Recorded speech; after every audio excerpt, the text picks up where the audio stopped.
లడ్డు 5 నిమిషాల్లో నీకు అన్నం పెట్టేస్తాను. లడ్డు నేను ఇక్కడ మాట్లాడుతుంటే నువ్వు అక్కడొచ్చు.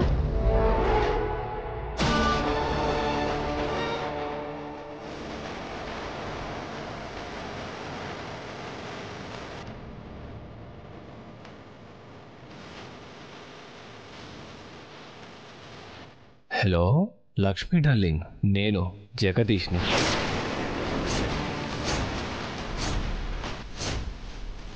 మనిషి లేడు, మంత్రం వేసినట్టు లెటర్ ఇక్కడికి ఎలా వచ్చిందని అనుకుంటున్నావా? ఆ లెటర్ అక్కడ పెట్టింది నేనే.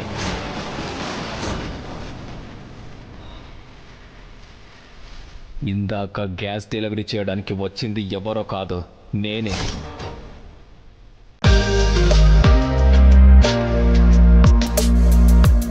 అన్ని ఎపిసోడ్లను పూర్తి ఉచితంగా చూడండి కేవలం ZEE5లో.